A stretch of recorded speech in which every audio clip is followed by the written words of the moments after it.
Hi friends, പുതിയൊരു സ്റ്റോറിയിലേക്ക് എല്ലാവർക്കും സ്വാഗതം. ഇനി താൻ ഇവിടെ നിന്നാൽ ശരിയാവില്ല എന്ന് പറഞ്ഞ് അലീന അവിടെ നിന്ന് പോകാൻ തുടങ്ങുകയാണ്. രേവതിക്കുട്ടിയുടെ തീരുമാനപ്രകാരം ഷെറിൻ്റെ വീട്ടിലേക്ക് ഹോം നേഴ്സായിട്ടാണ് അലീന പോകുന്നത്. മനുവിനോടും ബാലനോടും ഒക്കെ അലീന ഇത് പറയുന്നുണ്ടെങ്കിലും മനുവിനും ബാലനും അതൊന്നും ഒട്ടും താല്പര്യമുണ്ടായിരുന്നില്ല. അലീന ഉള്ളത് ബാലന് നല്ലൊരു സപ്പോർട്ടീവായിട്ട് ബാലന് തോന്നി തുടങ്ങിയിരുന്നു. അതുകൊണ്ട് തന്നെ ബാലൻ പറയുന്നുണ്ട്, മോളുള്ളത് കൊണ്ട് എനിക്ക് വലിയൊരു ആശ്വാസമായിരുന്നു. മോൾ ഒരിക്കലും എന്നെ ഇട്ടിട്ട് പോകുമെന്ന് ഞാൻ കരുതിയില്ല. അച്ഛൻ എന്തൊക്കെയായി പറയുന്നേ? ഞാൻ ഒരു നനഞ്ഞ കുടയിലേക്ക് മഴയത്ത് ഓടിക്കയറിയതാണ്. മഴ തോരുമ്പോൾ ഞാൻ പോകണ്ടേ? അല്ലാതെ ഞാൻ ഇനിയും ഇവിടെ നിന്നാൽ അത് ശരിയാവില്ല. ഞാൻ പറഞ്ഞതല്ലേ, മാമച്ചനും ഗ്രേസി ആൻറ്റിയും നമുക്ക് വേണ്ടി ഒരുപാട് ഹെൽപ്പ് ചെയ്തു തന്നിട്ടുണ്ട്. അവരുടെ മരിച്ചുപോയ മകൻ്റെ കുഞ്ഞ് അതെവിടെയാണെന്ന് അന്വേഷിക്കണം. അതിനുവേണ്ടിയാണ് ഞാൻ അങ്ങോട്ട് പോകുന്നത്. രേവതിക്കുട്ടിക്കോ അവർക്കാർക്കും അങ്ങോട്ട് പോകാൻ പറ്റില്ല. ഒരിക്കലും ആ കുട്ടിയെക്കുറിച്ചുള്ള സത്യങ്ങൾ മനസ്സിലാക്കാൻ കഴിയില്ല. ആ കുട്ടി എവിടെയോ ജീവനോട് ഇരിപ്പുണ്ട്. അവൾക്ക് ഒരമ്മയുണ്ട്, ബന്ധുക്കാരെല്ലാവരുമുണ്ട്. എന്നെപ്പോലെയോ രേവതിക്കുട്ടിയെ പോലെയോ സ്വന്തക്കാരും ബന്ധുക്കാരും എല്ലാം ഉണ്ടായിട്ടും ആരുമില്ലാത്ത അനാഥയെപ്പോലെ അവൾ വളരരുത്. അതുകൊണ്ട് ആ കുട്ടി എവിടെയാണെന്ന് കണ്ടെത്തി സുരക്ഷിതമായ കൈകളിൽ എനിക്ക് ഏൽപ്പിക്കണം. മാമച്ചനും ഗ്രേസി ആൻറ്റിയുടെയും കയ്യിൽ എത്രയും പെട്ടെന്ന് തന്നെ ആ കുഞ്ഞിനെ കണ്ടെത്തി ഏൽപ്പിക്കണം. അവർ പറഞ്ഞതനുസരിച്ചാണെങ്കിൽ ഒരു 3-4 വയസ്സ് അത്രേ കാണൂ. അതിൽ കൂടുതലൊന്നുമില്ല ആ കുഞ്ഞിന്. ഷെറിനാണെങ്കിലോ അവൾ മാനസികമായിട്ട് തകർന്ന അവസ്ഥയിലാണ്. അവിടെ ചെല്ലണം, ആ കുട്ടീനെ കെയർ ചെയ്യണം. ആ കുട്ടിയെ പഴയ സ്ഥിതിയിലേക്ക് തിരികെ കൊണ്ടുവരണം. അതിൻ്റെ കൂടെ തന്നെ ഗ്രേസമ്മയുടെയും മാമച്ചൻ്റെയും ആ കൊച്ചുമകൾ എവിടെയാണെന്ന് കണ്ടെത്തണം. അവരാ ജോലി എന്നെ ഏൽപ്പിച്ചിരിക്കുക അച്ഛാ. എന്നാലും നീ ഇപ്പോൾ ഈ പോകുന്നത് കാണുമ്പോൾ ഇവിടെ നിന്ന് രക്ഷപ്പെട്ടു പോകുന്നത് പോലെയാണ് എനിക്ക് തോന്നുന്നത്. എന്നെയും എൻ്റെ മകളെയും തനിച്ചാക്കി നീ പോകരുത്. അങ്ങനെയൊന്നും അല്ല അച്ഛാ. ഞാൻ ഇവിടുന്ന് പോയാൽ മേഡം ഇങ്ങോട്ടേക്ക് തിരികെ വരും. അതുപോലെ അച്ഛൻ്റെ 2 മക്കളും തിരിച്ചു വരും. അതുതന്നെയല്ലേ അച്ഛാ ഏറ്റവും വലുത്. ഞാനിങ്ങോട്ട് വരുന്നതിന് മുമ്പ് നിങ്ങൾ എങ്ങനെയായിരുന്നു അതുപോലെ സന്തോഷത്തോടു കൂടി തന്നെ ഇനിയും മുന്നോട്ട് പോകണം. മോളെ, അതിനി പറ്റുമെന്ന് മോക്ക് തോന്നുന്നുണ്ടോ? ഒരിക്കലും ഇല്ല. അവളെ ഞാനിനി എൻ്റെ ഭാര്യയായിട്ട് അംഗീകരിക്കില്ല. അതുകൊണ്ട് ഇനി അതിനെപ്പറ്റി സംസാരിച്ചിട്ട് യാതൊരു കാര്യവുമില്ല. അങ്ങനെ അലീന യാത്രയൊക്കെ പറഞ്ഞ് മനുവിൻ്റെ വണ്ടിയിൽ കയറി പോകുന്നുണ്ട്. മനു പോകുന്ന വഴിക്ക് അലീനയോട് പറയുന്നുണ്ട്, നീ ഇങ്ങനെ ഓരോ വീടുകളിൽ പോയി ജോലി ചെയ്യുന്നത് എനിക്കിഷ്ടമില്ല. ഇത്രയും കാലം നീ ആരായിരുന്നുവെന്ന് എനിക്കറിയില്ല. പക്ഷേ നീ എൻ്റെ ആൻറ്റിയുടെ മകളും ഞാൻ വിവാഹം കഴിക്കാൻ പോകുന്ന പെൺകുട്ടിയും. അത് സ്വന്തമായിട്ടങ്ങ് തീരുമാനിച്ചാൽ മതിയോ? ഇതൊക്കെ ഞാൻ തന്നെ തീരുമാനിച്ചാൽ മതി. നീ ഇങ്ങനെ ഓരോ വീടുകളിൽ പോയി ജോലി ചെയ്യുന്നൊന്നും എനിക്കിഷ്ടമില്ല. നിനക്ക് തന്നെ അറിയാമല്ലോ, നീ എൻ്റെ വീട്ടിൽ വന്നപ്പോൾ ഹരി, അതേപോലെ വലൻ രോഹിത്തിൻ്റെ വീട്ടിൽ പോയപ്പോൾ അവൻ തന്നെ രോഹിത്ത്, അങ്ങനെ ഓരോ വീട്ടിലും ഇതേപോലെ ഓരോ ഞരമ്പന്മാരുണ്ടാവും. അത് പതിവാ. അതുകൊണ്ട് തന്നെ നീ അങ്ങനെയൊന്നും പോയി നിൽക്കുന്നത് എനിക്കിഷ്ടമില്ല. മനുവേട്ട, കാര്യങ്ങളൊക്കെ ഞാൻ പറഞ്ഞത് മനുവേട്ടനും കേട്ടതല്ലേ? രേവതിക്കുട്ടിക്ക് വേണ്ടി, ഗ്രേസിയമ്മയ്ക്കും മാമച്ചനും വേണ്ടി അത് ഞാൻ ചെയ്തല്ലേ പറ്റുള്ളൂ. എനിക്ക് വേണ്ടി റിസ്ക് എടുത്ത് അവരത്രയൊക്കെ ചെയ്തതല്ലേ. അത് മാത്രമല്ല, ഇനിയും എല്ലാവരും ഉണ്ടായിട്ടും ഒരു അനാഥക്കുട്ടി ഇനിയും വളരരുത്. അനാഥയായിട്ട് ജീവിക്കുന്നതിൻ്റെ വിഷമം അത് എത്ര പറഞ്ഞാലും ആർക്കും മനസ്സിലാവില്ല. അച്ഛൻ്റെയും അമ്മയുടെയും സഹോദരങ്ങളുടെയൊക്കെ കൂടെ കഴിയുന്ന ആരോടും ഇതൊന്നും പറഞ്ഞാൽ അവർക്കൊന്നും മനസ്സിലാവില്ല. അതുകൊണ്ട് എനിക്ക് പോയേ പറ്റുള്ളൂ മനുവേട്ട. ശരി, അതെന്തെങ്കിലും ആയിക്കോട്ടെ. പിന്നെ എന്തുണ്ടെങ്കിലും എന്നെ വിളിക്കാൻ മടിക്കരുത്. നിനക്കവിടെ ഒത്തുപോകാൻ പറ്റിയല്ലെങ്കിൽ എന്നെ വിളിച്ചോണം. കൊല്ലപ്പള്ളിയിലും ഇവിടെയൊക്കെ അഡ്ജസ്റ്റ് ചെയ്ത് നിന്നതുപോലെ കൂടുതൽ അഡ്ജസ്റ്റ് ചെയ്യാനൊന്നും നിൽക്കേണ്ട. നിനക്ക് വീടും വീട്ടുകാരും എല്ലാവരും ഉണ്ട്. ആ ഒരു ഓർമ്മ നിനക്ക് വേണം മനുവേട്ട.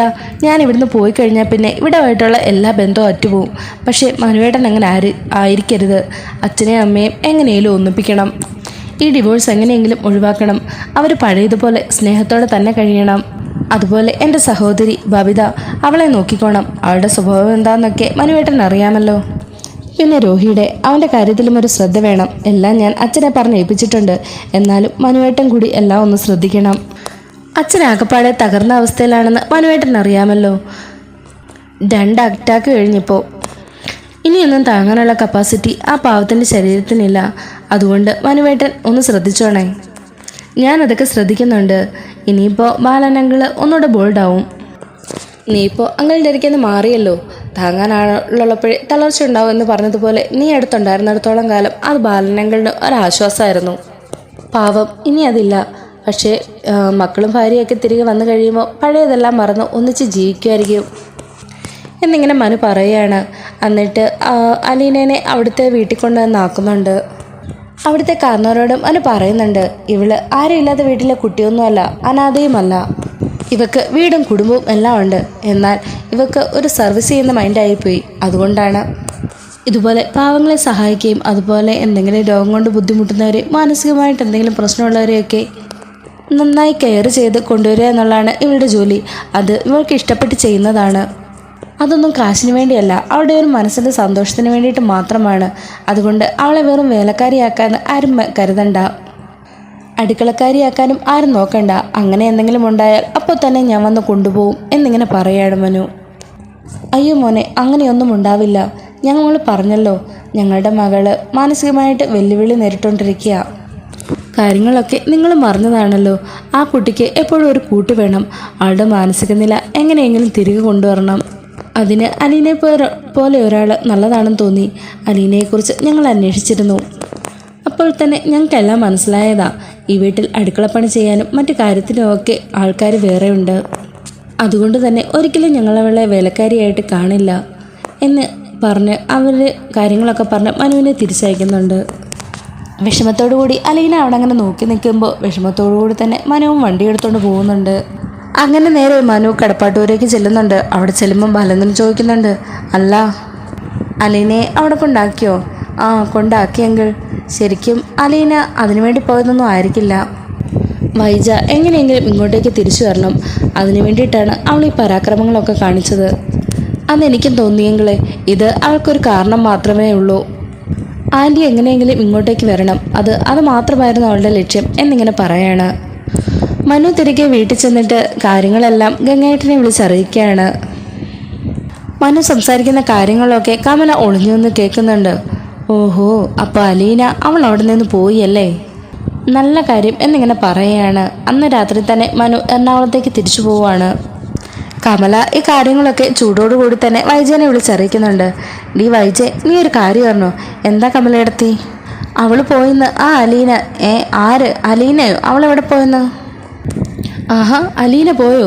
എങ്ങോട്ടാ അവൾ പോയെന്നറിയോ? ഏതോ ഒരു പ്രാന്തിയെ നോക്കാനായിട്ട്. ഇവിടെയൊന്നുമല്ല, കുറച്ച് ദൂരെയാണെന്നാ ഞാൻ കേൾക്കുന്നത്. സത്യമാണ് ഈ പറയുന്നത്? അതെ, സത്യം തന്നെയാണ് ഞാൻ ഈ പറഞ്ഞത്. മനു ഇതെല്ലാം ഗംഗേട്ടനെ വിളിച്ച് പറയുന്നത് ഞാൻ കേട്ടതാ. അവനാണ് അവളെ ഇവിടെ കൊണ്ടാക്കാൻ പോയതുപോലും. അവനിപ്പോൾ അവളില്ലാതെ പറ്റത്തില്ലെന്നുള്ള അവസ്ഥയായി. ഗംഗേട്ടനെ വിളിച്ച് പറയുന്നത് ഞാൻ കേട്ടതാ. ഇനി ഉടനെയെങ്കിലും തിരിച്ചു വരത്തില്ലെന്നാ തോന്നുന്നത്. ഹോ, സമാധാനമായി എന്നിങ്ങനെ വൈജ് പറയുമ്പോൾ കമല ചോദിക്കുന്നുണ്ട്, അല്ല വൈജയ്, നീ ഇനി തിരിച്ച് കടപ്പാട്ടൂരേക്ക് പോകുന്നുണ്ടോ? പിന്നല്ലാതെ. അവൾ ഇത്രയും കാലം എൻ്റെ സ്ഥാനം കയ്യേറിയിരിക്കല്ലായിരുന്നോ? ഇനി ഞാൻ അങ്ങോട്ട് ചെന്നിട്ട് പയ്യെ എൻ്റെ സ്ഥാനമൊക്കെ ഒന്ന് പൊടിതട്ടി എടുക്കണം. ഇനി ഈ വൈജയ് ആരാണെന്ന് അയാൾ കാണാൻ പോകുന്നതേ ഉള്ളൂ. നീ കരുതും പോലെ പഴയ ബാലനല്ലേ ഇപ്പോൾ. അത് നീ ഓർത്തോണം. പണ്ട് നീ എന്തു പറഞ്ഞാലും അനുസരിച്ചും കേട്ട് മാത്രം നിന്നിരുന്ന ഒരു ബാലനുണ്ടായിരുന്നു. ഇപ്പോൾ അയാൾ അങ്ങനല്ല. ചൂലും കൊണ്ട് എന്നെ അടിച്ചിറക്കി വിട്ടവനാ. എൻ്റെ മകനെ ചവിട്ടി, രാജീവിനെ അടിച്ചു. അതെല്ലാം നിനക്ക് ഓർമ്മയുണ്ടല്ലോ. എല്ലാം എനിക്ക് ഓർമ്മയുണ്ട് ഏട്ടത്തി. എനിക്ക് ഈ അവസ്ഥ വരാൻ കാരണം അയാളും അലീനയുമാണ്. അതുകൊണ്ട് തന്നെ അതൊന്നും ഞാൻ മറക്കില്ല ഏട്ടത്തി. അങ്ങനെ രോഹിത്തിനോടും ബബിതിയോടും അലീന പോയി എന്നുള്ള കാര്യം വിളിച്ചു പറയുകയാണ്.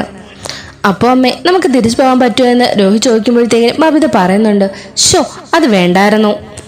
ഇവിടെ തന്നെ മതിയായിരുന്നു. ഈ അറ്റ്മോസ്ഫിയറായിട്ട് ഞാനൊന്ന് അഡ്ജസ്റ്റായി വരുമായിരുന്നു. ഇതാവുമ്പോൾ നല്ല സൗകര്യമായിരുന്നു എന്നിങ്ങനെ ബബിത ചോദിക്കുമ്പോഴത്തേക്കിനും രോഹിത് പറയുന്നുണ്ട്, അത് വേണ്ട. അവനവനിരിക്കേണ്ടടുത്ത് അവനവനിരുന്നില്ലെങ്കിൽ അവിടെ പട്ടി കയറിയിരിക്കും എന്നൊരു പഴഞ്ചൊല്ല് പറഞ്ഞു കേട്ടിട്ടില്ലേ? അതുപോലെ ഞാൻ അവിടെ ഇല്ലായെങ്കിൽ അയാൾ വേറെ ആരെങ്കിലും ഇതേപോലെ കൂട്ടിക്കൊണ്ട് വരും. അതെല്ലാം എനിക്കൂടെ അവകാശപ്പെട്ടതാണ്. അതുകൊണ്ട് നമ്മൾ അങ്ങോട്ട് തിരികെ പോവുകയാണ്.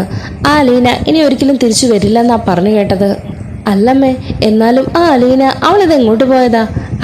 ഏതോ ഒരു ഭ്രാന്ത് പിടിച്ച പെണ്ണിനെ നോക്കാൻ വേണ്ടി പോയതാന്നാ പറയുന്നത് കേട്ടത്. ഇനി ഇങ്ങോട്ടേക്ക് തിരിച്ചു വരില്ലെന്ന് മനു ഗംഗേട്ടനെ വിളിച്ച് പറയുന്നത് കമലേട്ടത്തി കേട്ടെന്നാ കമലേട്ടത്തി എന്നെ വിളിച്ച് പറഞ്ഞത്. അല്ലമ്മേ, നമുക്ക് ഒന്നുകൂടെ ഒന്ന് അന്വേഷിക്കേണ്ടേ? ഇല്ലെങ്കിൽ നമ്മൾ അവിടെ ചെന്ന് ഇറങ്ങുമ്പോഴത്തേനും അവൾ അവിടെ തന്നെ ഉണ്ടെങ്കിലോ? നീ കൃഷ്ണമോളെ ഒന്ന് വിളിച്ച് വിവരങ്ങളൊക്കെ ഒന്ന് തിരക്ക് എന്നിങ്ങനെ പറയുകയാണ്. അങ്ങനെ ബബിത കൃഷ്ണമോളെ വിളിച്ച് അന്വേഷിക്കുന്നുണ്ട്. ഫോൺ എടുക്കുമ്പോൾ ബബിത എന്തൊക്കെയുണ്ട് വിശേഷം എന്ന് ചോദിക്കുമ്പോൾ കൃഷ്ണമോള് പറയുന്നുണ്ട് പ്രത്യേകിച്ചൊന്നുമില്ലെന്ന്. അല്ല, എവിടെ നിന്റെ കുലീനം ചേച്ചി? അപ്പോൾ കൃഷ്ണമോള് പറയുന്നുണ്ട്, നിങ്ങൾക്കൊക്കെ ഇപ്പം സമാധാനമായില്ലേ? ചേച്ചി ഇവിടെ നിന്ന് പോയി. ഓ, അപ്പോൾ അവൾ പോയി, അത് സത്യമായിരുന്നല്ലേ? ആഹാ, അപ്പോൾ എല്ലാം അറിഞ്ഞിട്ടായിരുന്നു വിളിച്ചത്. എന്നാൽ ശരി എന്ന് പറഞ്ഞ് ബബിത ഫോൺ കട്ടാക്കുകയാണ്. അതിനുശേഷം വൈജയോട് പറയുന്നുണ്ട്, ശരി അമ്മേ, അവൾ അവിടെ നിന്ന് പോയി. അങ്ങനെയാണ് കൃഷ്ണമോളും പറഞ്ഞത്. അങ്ങനെയാണെങ്കിൽ ഒട്ടും താമസിപ്പിക്കേണ്ട, നമുക്ക് ഇന്ന് തന്നെ അങ്ങോട്ടേക്ക് പോകാം എന്നിങ്ങനെ വൈജു പറയുന്നുണ്ട്.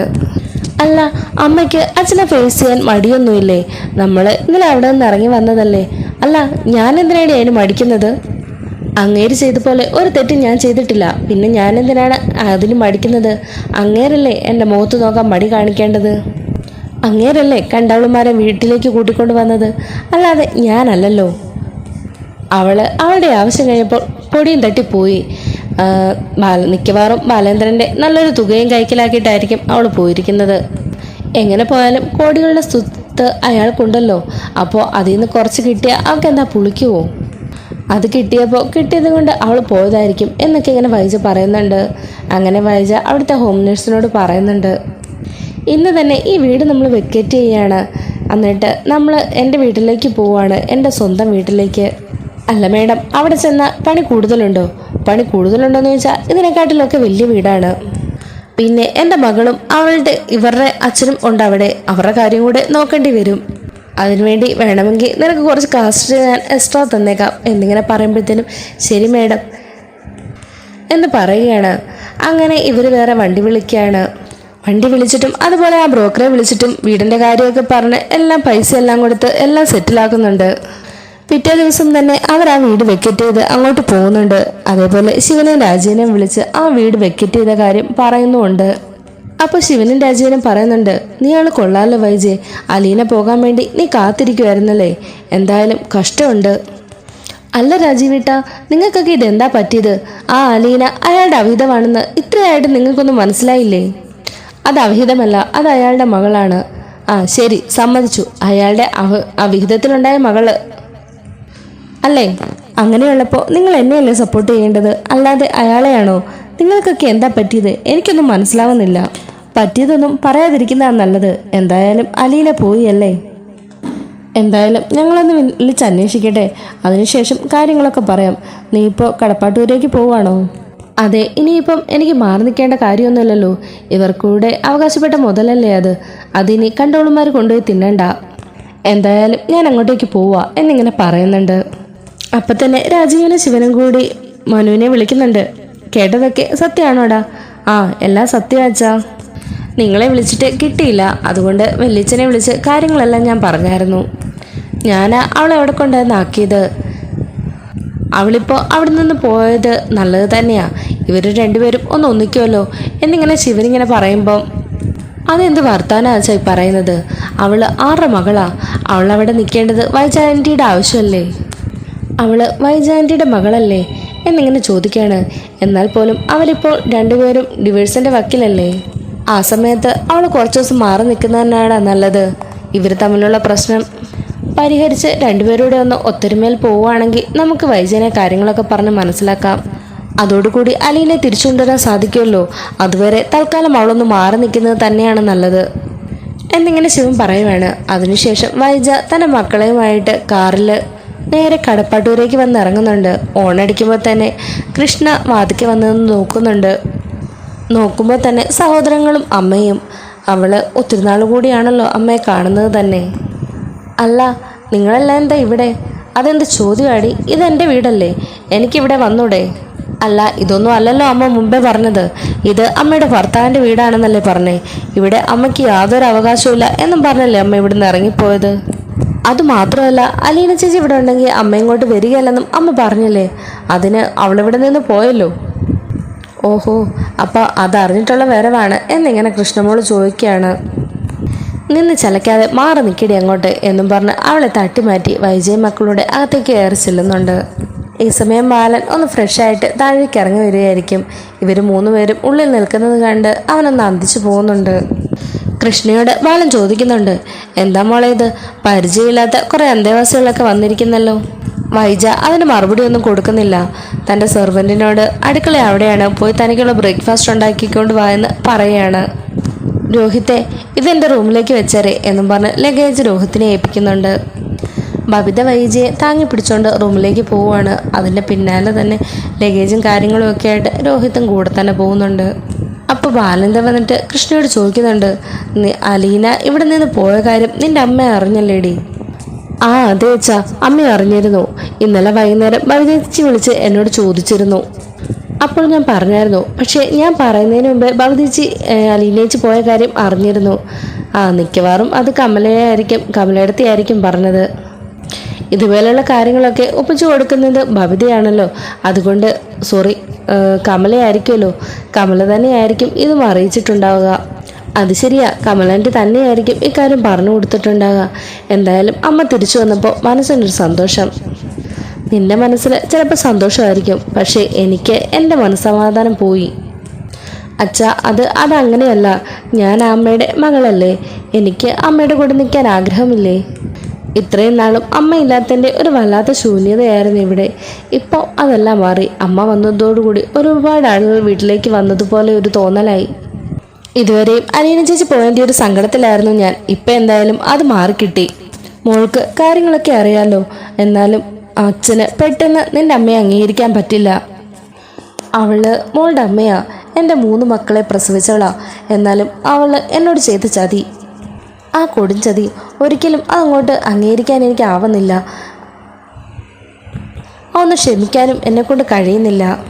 എത്രയൊക്കെ ഞാൻ ശ്രമിച്ചിട്ടും അതൊന്നും മറക്കാനോ പൊറുക്കാനോ എന്നെക്കൊണ്ട് പറ്റുന്നില്ല. അച്ഛാ, എന്തായാലും അമ്മ ഇപ്പം ഇങ്ങോട്ട് വന്നല്ലോ. അതുകൊണ്ട് നമുക്ക് അതിനെക്കുറിച്ചൊന്നും തൽക്കാലം പറയാതിരിക്കാം. പഴയതുപോലെ തന്നെ നമുക്ക് മുന്നോട്ട് പോകാം. അതിനി നടക്കുന്നു തോന്നുന്നില്ല മോളെ. ഇനി എത്രയൊക്കെ ശ്രമിച്ചാലും അവൾ എന്നെയൊക്കെ എന്തൊക്കെ ഇവിടെ ചെയ്ത് കൂട്ടിയെന്ന് പറഞ്ഞാലും പഴയ പോലെ പോകുമെന്ന് എനിക്ക് തോന്നുന്നില്ല. എന്നെക്കൊണ്ട് അതിന് പറ്റില്ല. അതൊന്നും മോക്ക് പറഞ്ഞാൽ മനസ്സിലാവത്തില്ല. 23 വർഷം ഒരു കുടുംബം മുഴുവനും എന്നെ ചതിച്ചതാ. ഞാൻ അവരെയൊക്കെ ഒരുപാട് സ്നേഹിച്ചതാ. ആർക്കെങ്കിലും ഒരാൾക്കെങ്കിലും എന്നോട് സത്യങ്ങളൊക്കെ തുറന്നു പറയാമായിരുന്നു. പക്ഷേ അവരാരും അത് ചെയ്തില്ല. എന്നെ വെറും പൊട്ടനാക്കിയില്ലേ. അതൊക്കെ ഓർക്കുമ്പോൾ എനിക്ക് എന്നോട് തന്നെ ദേഷ്യം തോന്നുക. അതുകൊണ്ട് തൽക്കാലം മോൾ അതിനെപ്പറ്റിയൊന്നും എന്നോട് പറയണ്ട. എന്തായാലും മോളുടെ പെറ്റമ്മയാണ് വന്നിരിക്കുന്നത്. മോളുടെ മാനസികാവസ്ഥ എന്താണെന്ന് അച്ഛന് മനസ്സിലാക്കാം. ഇനി എന്തായാലും ഞാൻ കടയിലേക്ക് പോവാം. ഇനി ഒന്നുകൊണ്ടും എനിക്ക് പേടിക്കണ്ടല്ലോ. മോളുടെ സഹോദരങ്ങളും അമ്മയും ഇവിടെ തന്നെയുണ്ടല്ലോ.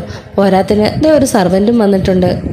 എന്തായാലും ഇനിയിപ്പോൾ ഫുഡിൻ്റെ കാര്യത്തിലും മോൾക്കൊന്നും പേടിക്കേണ്ട എന്നിങ്ങനെ പറയുകയാണ്. എന്നാൽ ബാലനാകെ സങ്കടത്തോടും ദേഷ്യത്തോടും കൂടി അവിടെ നിന്ന് ഇറങ്ങി പോവുകയാണ്. മക്കൾ വന്നതിൽ ഭയങ്കര സന്തോഷമുണ്ടെങ്കിലും വൈജയെ കാണുമ്പോൾ ആ ഒരു വെറുപ്പും ആ ചതിയുമൊക്കെ അവൻ്റെ മനസ്സിലേക്ക് പൊങ്ങി വന്നുകൊണ്ടിരിക്കുകയാണ്. എങ്കിലും തൻ്റെ കൃഷ്ണമോള് പോലും വൈജയനെ ആഗ്രഹിക്കുന്നുണ്ടെന്ന് മനസ്സിലാക്കുമ്പോൾ മനസ്സിനകത്ത് വല്ലാത്തൊരു വേദനയാണ്. അങ്ങനെ വണ്ടി എടുത്തോണ്ട് ബാലൻ അവിടെ നിന്ന് പോകുന്നുണ്ട്. ബബിത കൃഷ്ണമോളോട് ചോദിക്കുകയാണ്, അച്ഛൻ വല്ലതും കഴിച്ചോടി? ഇല്ല. അതെന്താ അച്ഛനൊന്നും കഴിക്കാഞ്ഞേ? എന്ത് കഴിക്കാനാ? അച്ഛന് അമ്മയെ കണ്ടതോടുകൂടി അച്ഛൻ്റെ മൂഡ് മുഴുവൻ പോയി. അച്ഛൻ പുറത്തെവിടുന്നെല്ലാം കഴിച്ചോളുമായിരിക്കും. എന്തായാലും കടയിലേക്ക് പോയതാ എന്നിങ്ങനെ പറയുമ്പോൾ, അലീനയുള്ളപ്പോൾ അച്ഛനൊന്നും നല്ല മൂഡായിരുന്നല്ലോ. പിന്നെ അമ്മയെ കാണുമ്പോൾ മാത്രം എന്താ അച്ഛൻ ഇത്ര മൂഡൗട്ട്? ചേച്ചി, അതിന് കാരണമൊക്കെ അച്ഛനറിയാം. പക്ഷേ അതൊന്നും അമ്മയ്ക്കറിയില്ല. എന്താടി കാരണം? എന്ത് കാരണമാണെങ്കിലും അത് തെളിച്ചു പറയണം. അച്ഛൻ ഇത്രയൊക്കെ തെറ്റ് ചെയ്തിട്ടും അതെല്ലാം ക്ഷമിച്ച് അമ്മ തിരികെ ഇങ്ങോട്ട് വന്നില്ലേ? വേറെ ഏതെങ്കിലും ഭാര്യമാരാണെ ഇങ്ങനെ ചെയ്യുവോ? അതിന് അമ്മയല്ല അച്ഛനെല്ലാം ക്ഷമിച്ചത് എന്നിങ്ങനെ പറയുന്നുണ്ട്. അതിനുശേഷം ബബിതയും രോഹിത്തും ഒക്കെ അവരുടെ റൂമിലേക്ക് പോകുന്നുണ്ട്. ഈ സമയം കൃഷ്ണ വൈജയുടെ അരികിലേക്ക് ചെല്ലുന്നുണ്ട്. എന്താടി, ഈ തള്ളേനെ നിനക്ക് ഓർമ്മയുണ്ടോ? നിനക്കൊരു സ്വല്പം പോലും സ്നേഹം എന്നോടില്ലല്ലേ? ഞാൻ വിളിച്ചപ്പോൾ അവർ രണ്ടുപേരും എൻ്റെ കൂടെ വന്നത് നീ കണ്ടില്ലേ? നീ മാത്രം എൻ്റെ അരികിലേക്ക് വരില്ല അല്ലേ? ഇല്ലമ്മേ, ഒരിക്കലും ഞാൻ അമ്മയുടെ കൂടെ വരില്ല. എനിക്ക് വലുത് എൻ്റെ അച്ഛൻ തന്നെയാ. ഇത്രയും കഷ്ടപ്പെട്ട് ഞങ്ങളെ വളർത്തിയത് ഞങ്ങളുടെ അച്ഛനാ. അപ്പോൾ ഞാൻ നിനക്കൊന്നും വേണ്ടി ഒന്നും ചെയ്തിട്ടില്ല അല്ലേടേ? ചെയ്തിട്ടില്ല എന്ന് ഞാൻ പറയില്ല. പക്ഷേ ഒരു അമ്മയെന്ന നിലയിൽ അമ്മ ഞങ്ങളുടെ മുന്നിൽ തോറ്റുപോയി. ഞങ്ങളെ ഒന്ന് സ്നേഹിക്കാനോ നല്ല വഴിക്ക് നടത്താനോ ഒന്നും അമ്മയെക്കൊണ്ട് സാധിച്ചില്ല. അമ്മയുടെ അഹങ്കാരവും അമ്മയുടെ ഹെഡ് വെയ്റ്റും അമ്മയുടെ ഈഗോയും അത് മാത്രമാണ് അമ്മയ്ക്ക് വലുത്. അമ്മയാണ് ഈ ലോകത്തിലെല്ലാം. അമ്മ എന്തോ വലിയ സംഭവമാണ് എന്ന് കരുതിയാണ് അമ്മ നടക്കാറുള്ളത് പോലും. അതിനിടയിൽ മക്കളും ഭർത്താവൊന്നും അമ്മയ്ക്കൊരു പ്രശ്നമേ അല്ല. അമ്മയ്ക്ക് അമ്മയുടെ കാര്യം മാത്രം. അമ്മ എപ്പോഴും അമ്മയുടെ സ്വന്തം കാര്യം മാത്രമേ ചിന്തിക്കുകയുള്ളൂ എന്നൊക്കെ പറയാണ് കൃഷ്ണ. മതിയടി, മതി, നിർത്ത്. ആ പിഴച്ചവള് ഇങ്ങനെയൊക്കെ പറയാൻ നിനക്ക് നല്ലപോലെ ഓതി തന്നിട്ടുണ്ടല്ലേ. അവളായിരിക്കും ഇതൊക്കെ നിന്നെ പഠിപ്പിച്ചത് അല്ലേ? അപ്പോൾ പെട്ടെന്ന് കൃഷ്ണ പറയുന്നുണ്ട്, ദേ അമ്മേ, നിർത്തിക്കൂ. അലീന ചേച്ചി അല്ല പിഴച്ചത്. ആരാ പിഴച്ചതെന്ന് എനിക്ക് നന്നായിട്ട് അറിയാം. അതിനെപ്പറ്റിയൊന്നും അമ്മ കൂടുതൽ സംസാരിക്കണ്ട. അതായിരിക്കും അമ്മയ്ക്ക് നല്ലത്. എൻ്റെ അലീന ചേച്ചി അത് പാവുക. അതേപോലെ ഒരാളെ കിട്ടാൻ പുണ്യം ചെയ്യണം. അമ്മയുടെ കാര്യങ്ങൾ തന്നെയൊന്ന് ആലോചിച്ച് നോക്ക് എന്നൊക്കെ പറഞ്ഞിട്ട് ദേഷ്യപ്പെട്ട് അവിടെ നിന്ന് ഇറങ്ങി പോവാണ്. കൃഷ്ണ പറഞ്ഞ ഓരോ വാക്കുകളും നമ്മുടെ വൈജയുടെ ദേഹത്ത് കൂരമ്പ് പോലെ കൊത്തിക്കൊള്ളുകയാണ്. അവളെന്താ അങ്ങനെയൊക്കെ പറഞ്ഞത്? ഞാൻ അലീനയെ പിഴച്ചവളെന്ന് വിളിച്ചപ്പോൾ അവൾ തിരിച്ച് എന്നെയല്ലേ പിഴച്ചവളെന്ന് വിളിച്ചത്? ഞാൻ അങ്ങനെ ചെയ്തിട്ടുണ്ടെന്നൊക്കെ അവൾക്ക് എങ്ങനെ അറിയുക? അവൾക്ക് സത്യങ്ങളെല്ലാം അറിയാമോ? ഇതൊക്കെ അവൾക്ക് എങ്ങനെയാണ് മനസ്സിലായത്? എന്തായിരിക്കും അവളുടെ മനസ്സിൽ? അവൾ എന്തായിരിക്കും അങ്ങനെയൊക്കെ പറഞ്ഞത് എന്നുള്ള 100,000 ക്വസ്റ്റ്യൻസ് വൈജയുടെ മനസ്സിലൂടെ മിന്നി മറയുകയാണ്. ഒരുപക്ഷെ ചിലപ്പോൾ ഞാൻ അലീനയെ കുറ്റം പറഞ്ഞുകൊണ്ട് അവൾ അങ്ങനെ പറഞ്ഞതായിരിക്കും. അവള് കാര്യങ്ങളൊന്നും അറിഞ്ഞു കാണുകയില്ല. എങ്ങനെ അറിയാനാ? അവൾ കൊച്ചുകുട്ടിയല്ലേ എന്നൊക്കെ ചിന്തിച്ച് മനസ്സമാധാനത്തോടു കൂടി അലീന അവിടെ കിടക്കുന്നുണ്ട്.